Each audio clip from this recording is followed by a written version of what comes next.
سلام بینندگان گرامی، امروز پنجشنبه 11 فوریه است. عبدالله اشرف هستم در خدمت شما و در چند دقیقه دیگر تازه ترین خبرهای تاجیکستان و جهان را که تا این لحظه دسترسی ما شد برایتان تقدیم میکنم. ساعت با وقت شهر پراگ رساده و با وقت شهر دوشنبه 14 است. از ماه دکمبر سال 2020 تقریباً 14,000 مهاجر برای کار در ساختمان‌ها وارد قلمروی روسیه شدند.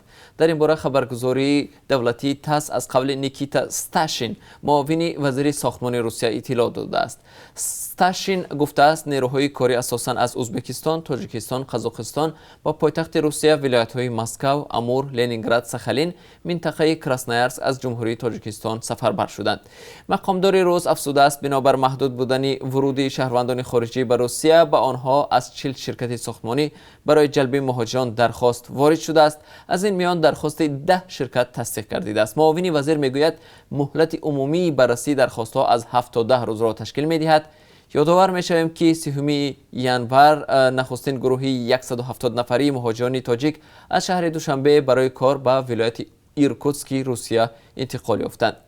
در همین حال وزارت کشاورزی روسیه نیز از حکومت این کشور خواسته است که ورود مهاجران را برای اجرای کارهای موسمی در صحرا اجازه دهند. دهقانان را نارسایی کارگران خارجی نگران کرده است. آنها میگویند ساکنان محلی به فرق از مهاجران تجربه کم دارند و نمیخواهند حتی با مزد برزیاد در جمع آوری حاصل شرکت ورزند. طبق حسابها در بخش کشاورزی روسیه جلب 500,000 مهاجر امکان دارد. ضمناً آژانسی ریا نووستی اخیراً خبر داد از قول شهنازه نادری، معاون وزیر مهنت و شغل اهالی تاجیکستان، که روسیه آماده است از تاجیکستان 20,000 مهاجر را قبول کند. گروه کارشناسان سازمان جهانی تندرستی میگویند واکسن استرازنیکا که برای جلوگیری از سرایت کووید 19 استفاده می شود بی خطر و تاثیر بخش است. هیئت کارشناسان مشورت دادند که این واکسن حتی در مقابل وریانت آفریقای جنوبی کووید 19 کارآمد بوده است.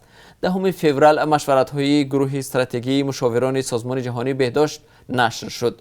تخمین می شود که هفته آینده واکسن استرازنیکا از طرف سازمان جهانی تندرستی به طور فوری تصدیق خواهد شد. استرازنیکا یکی از واکسن‌های اساسی در برنامه جهانی کوواکس است که تقسیم 340 میلیون واکسن را رایگان به کشورهای کم بضاعت پیش بینی می کند. در همین حال سازمان جهانی تندرستی روز چهارشنبه 10 فوریه اعلام کرد که هفته اول ماه فوریه حالت‌های گرفتاری به کرونا ویروس در جهان تا 17% و مرگ و میر از این بیماری حدود 10% کم شده است. آمارهای این نهاد بین‌المللی همچنان نشان می‌دهد که در 4 هفته اخیر موردهای گرفتاری به کرونا ویروس رو به کاهش یافته است. از 1 تا 7 فوریه تقریباً 3,157,000 نفر در سراسر دنیا به این بیماری گرفتار شدند که نظر به هفته پیش از آن 17% کمتر بوده است. در هفته گذشته بر اثر این بیماری 88,349 نفر جان باختند که نظر به هفته قبلی 10% کم بوده است. آمار نشر شده از طرف پژوهشگاه جان هاپکینز نشان می‌دهد که در یک سال گذشته از آغاز پاندمی کووید 19 تا 7 فوریه سال 2021 نزدیک به 105 میلیون و 429 هزار نفر در دنیا به این بیماری گرفتار شدند و بیش از 2 میلیون نفر نیز بر اثر آن جان باختند. در تاجیکستان هم مقامات میگویند که طی چند هفته اخیر موردهای گرفتاری به این بیماری در کشور رسما ثبت نشده است. به اطلاع رسمی از زمان اعتراف موجودیت کرونا ویروس نو در تاجیکستان تا آغاز امسال 13,308 کس به این بیماری همگیر مبتلا شده، 90 نفر فوت دیدند. آمار غیر رسمی بیماران و تلفات از کرونا ویروس را در تاجیکستان کارشناسان بیشتر از این می‌دانند. اجرا کننده وظیفه رئیس ناحیه باباجان غفوروی ولایت سوخت ضمن نتیجه گیری یک سال گذشته درباره وضع ساکنان نزد مرزی تاجیکستان و قرقیزستان معلومات داد. این مقامدار تاجیک دیروز ضمن نشست خبری گفت فعلا وضع در مرز معتدل است و هیچ مشکلی وجود ندارد. مرز تحت نظارت مقامات دولتی دو طرف قرار دارد. به گفته دولت زاده در رابطه با خروج پاندمی کرونا ویروس 34 گذرگاه خرد و کلان مرزی در منطقه باباجان غفوروف و لیلک قرقیزستان بسته شدند. همزمان دولت زاده مشخص کرد که امروز شهروندان دو کشور در حالت ضروری با رضایت کمیسیون بین حکومتی می توانند مرز را عبور کنند. سابق رهبر مرکز خدمترسانی اگرو اینوستبانک در ناحیه فردوسی شهر دوشنبه با گمان سوء استفاده از وکالت‌های منصبی بازداشت شد. بنابر اطلاع وزارت کارهای داخلی، ساکن 48 ساله شهرحصار به آن متهم می شود که برخلاف منفعت‌های خدمتی عمل کرده است. در خبرنامه آمده است بازداشت شده روز 14 ایونی سال 2013 با زن 60 ساله ساکن ناحیه ورزاب غیر قانونی شرطنامه ایپوتکی را به مبلغ $65,000 آمریکایی بسته، مبلغی با طریق کردیت گرفته شده را غیر مقصدناک برای تجارتشان صرف نمودند. نسبت گمانبر پرونده جنایتی باز شده است. شرکت موبیلی مگافون روسیه که به سرمایه‌دار ازبک‌تبار روسیه علیشیر عثمانوف تعلق دارد به بازار ازبکستان وارد می شود. در اظهارات شرکت روز 10 فوریه گفته می شود شرکت مگافون با یک کارشریک دیگر در ازبکستان دیجیتال هولدینگ را تأسیس می دهند و پس از آن شرکت موبیلی یوسل را در ازبکستان به اختیار خود می گیرند. شرکت یوسل عین زمان به دولت ازبکستان تعلق دارد.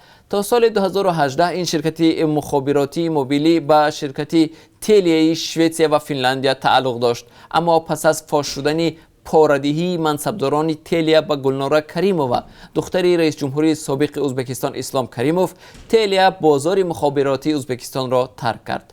همکنون شرکت‌های مربوط به علیشیر عثمانوف با سرمایه‌گذاری $100 میلیون قرار است 51% سهمیه‌های یوسل را به دست آورند و 49% باقی در اختیار دولت ازبکستان باقی می‌ماند. مگافون یک از شرکت‌های بزرگ مخابراتی روسیه است که تاکنون در اسیای جنوبی، ابخازستان و خود روسیه و تاجیکستان فعال است. کارشناسان تخمین می‌زنند که احتمال پس از وارد شدن مگافون به ازبکستان نرخ گفتگو میان ساکنان تاجیکستان و ازبکستان ارزان‌تر شود. روز 10 فوریه وکیلان مردمی حزب دموکرات عیبنامه سابق پرزیدنت این کشور دونالد ترامپ را به محاکمه پیشنهاد کرده تاکید کردند که او نه شاهد بلکه ترغیبگر آشوب به بینای کنگره ایالات متحده آمریکا بود. گروهی وکیلان دموکرات که به حیث دادستان سخن می‌راندند در روز دوم محاکمه دونالد ترامپ نوارها از بینا در جریان آشوب را نمایش داده آن را با سخنان و پیام‌های توییتری دونالد ترامپ که همان لحظه ها نشر می‌شدند مقایسه کردند. وکیل دموکرات از ایالت مریلند جیمی راسکین گفت که شهادت‌ها از آن گواهی می‌دهند که تفصیلات دونالد ترامپ نه فلسفی بلکه دعوتی مستقیم به عمل بود. دموکرات‌ها می‌گویند دونالد ترامپ طرفدارانش را با دروغ مسلح کرده، اصرار می‌ورزد که انتخابات روز 3 نوامبر را از او دزدیدند و وظیفه وطن دوستانه آنها این است که پیروزی را به ترامپ بازگردانند. برای مجرم دانسته شدن دونالد ترامپ دستگیری از 3/2 سناتوران ضرور است. محاکمه ایمپیچمنت امروز هم دوام می‌کند. بر علاوه 50 سناتور دموکرات دستگیری به کمیش 17 سناتور جمهوری خواه برای ایمپیچمنت دونالد ترامپ ضرور است که تا او مجرم شناخته شود.